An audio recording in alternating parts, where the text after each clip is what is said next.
This is a documentary of the descent from Sandakphu to Kalipokhri. The homestay owner asked me if I could take a relative of his along with me to Ilam. To me, this looked to be more than welcome because of the company and also to relay me the amount of space that was remaining on the passenger side of the car while descent. I started the descent around 8:25 after a breakfast of toasts, omelette, and fragrant Nepali tea.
The switchbacks are treacherous, but the view is incredibly beautiful. Stack of clouds had accumulated in the distance, whereas closer one could see the blue hills.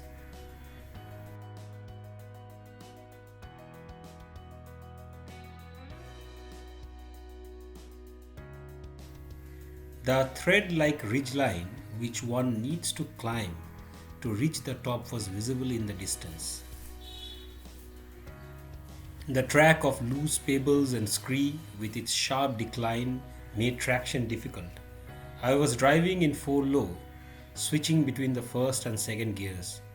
One needs to be extremely careful. A misstep or a mistake, and you can be tumbling downhill. Hence the deliberate pauses in between, looking to the right to ensure that we are not close to the edge, and then checking on the left hand side with my newfound co passenger to ensure that we stay away from the ditches.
I had underestimated the wind chill and didn't carry scarves or gloves, for which I had to spend the next days nursing a sore throat and cough. But this was nothing when compared to one of the most glorious sunrises that I had ever seen in my life.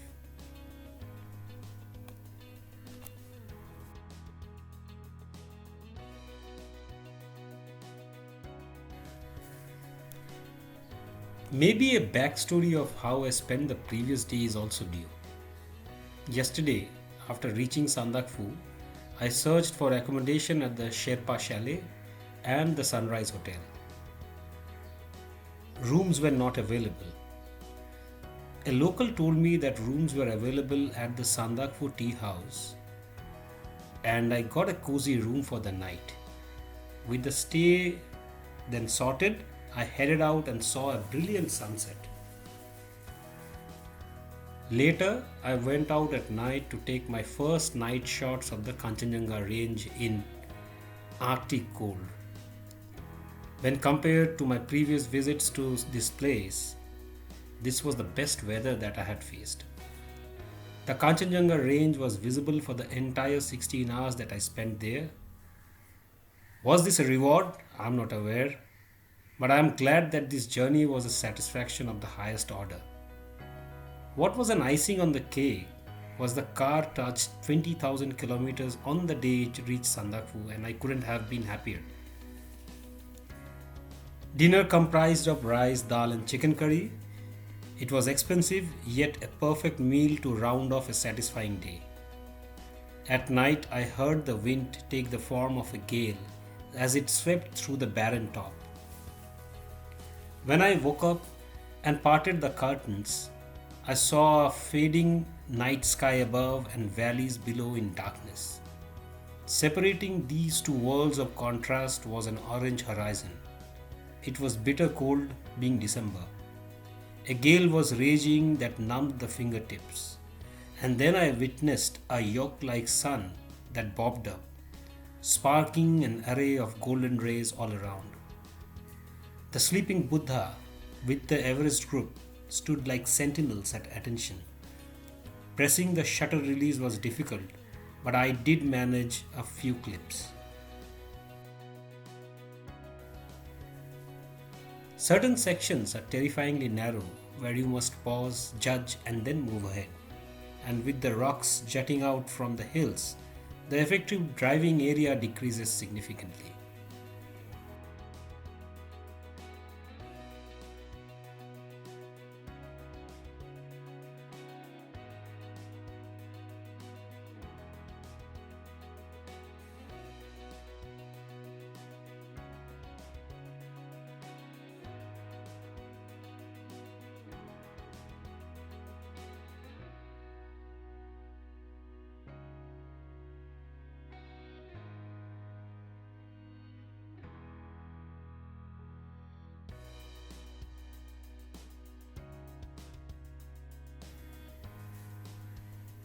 I was now driving on the ridge, the one that I had referred to earlier on the video.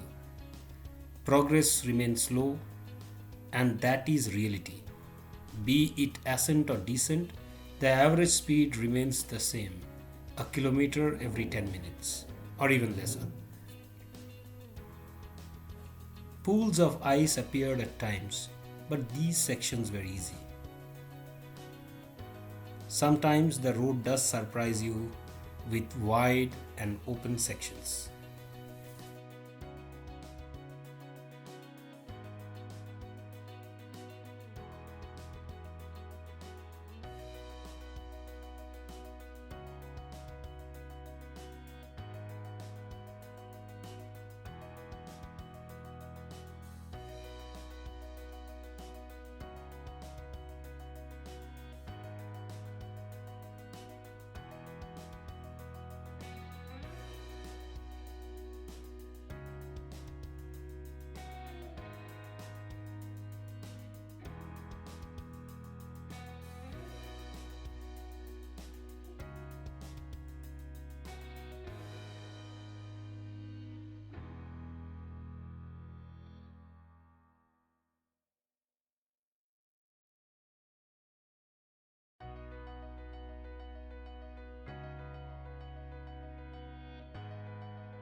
It is indeed painful when the sun blinds the eyes. Visibility goes for a toss, and you need to pause, check the surroundings before moving ahead further.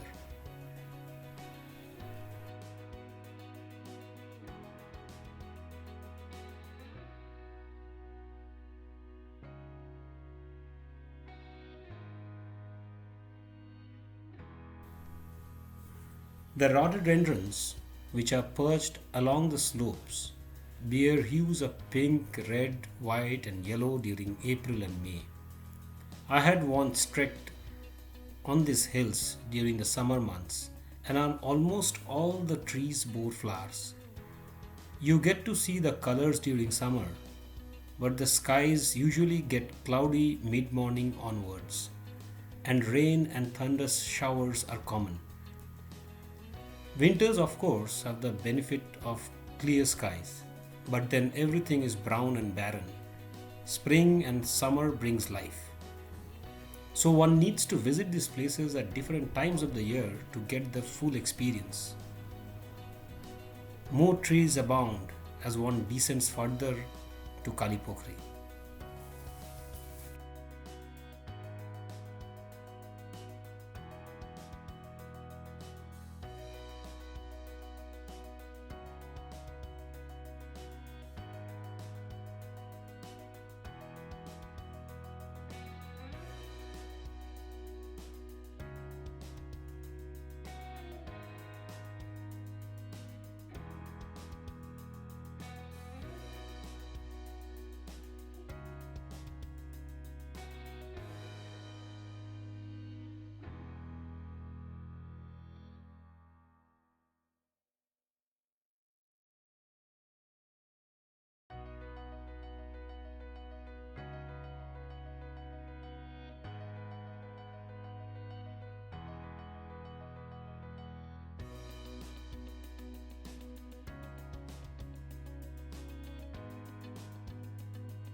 It is an out of the world experience.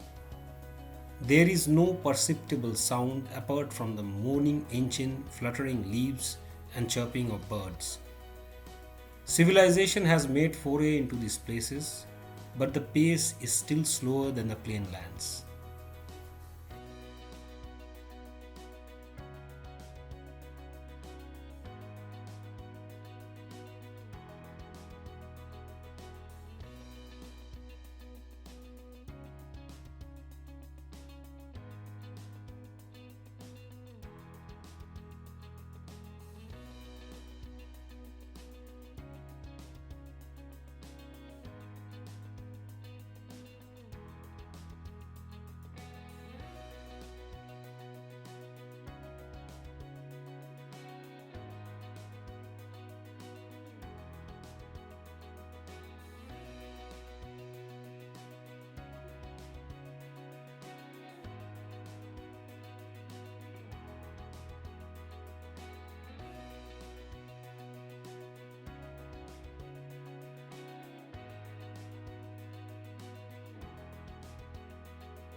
Now that the exposed sections are over, the mind gets to appreciate the places where I wandered, maybe pause a little to soak in the beauty. The road was wide and the ride was smooth now.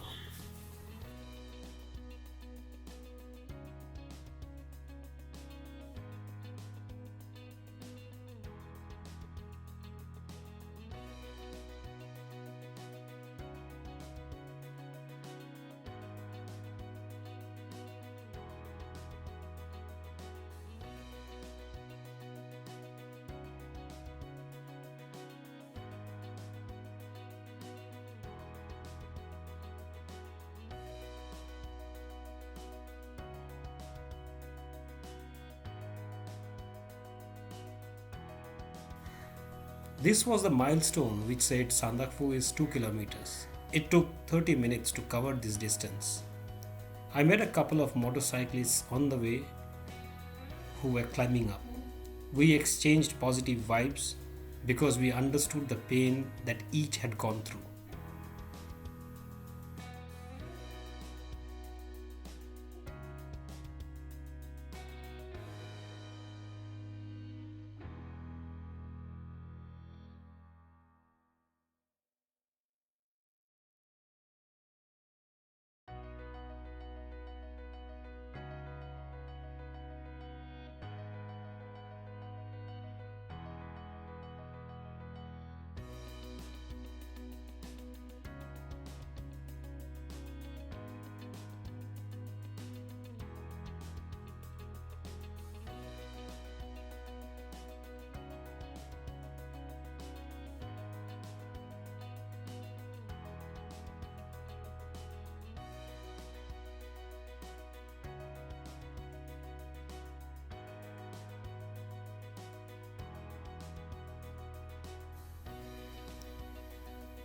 Just being careful in the narrow sections. The trees were dense here and it was the cool shade that appealed for moments of rest.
This was most probably at Bhike Bhanjan.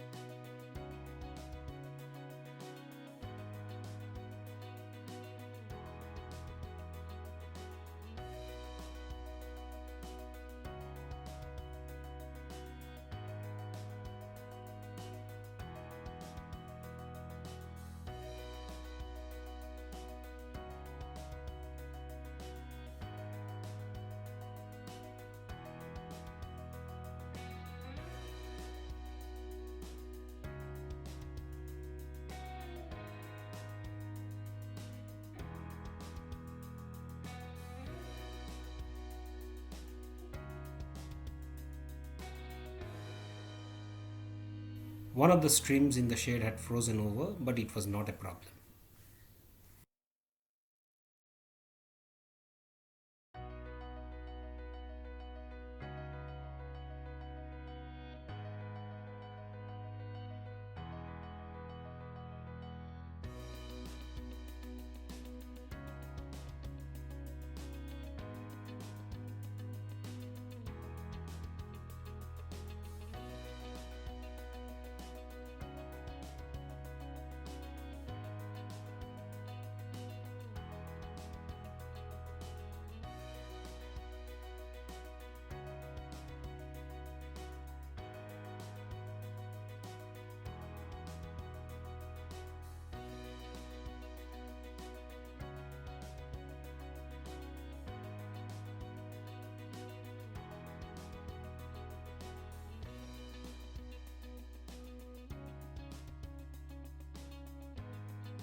Finally, Kalipokhri, where we paused for tea and then resumed our onwards journey.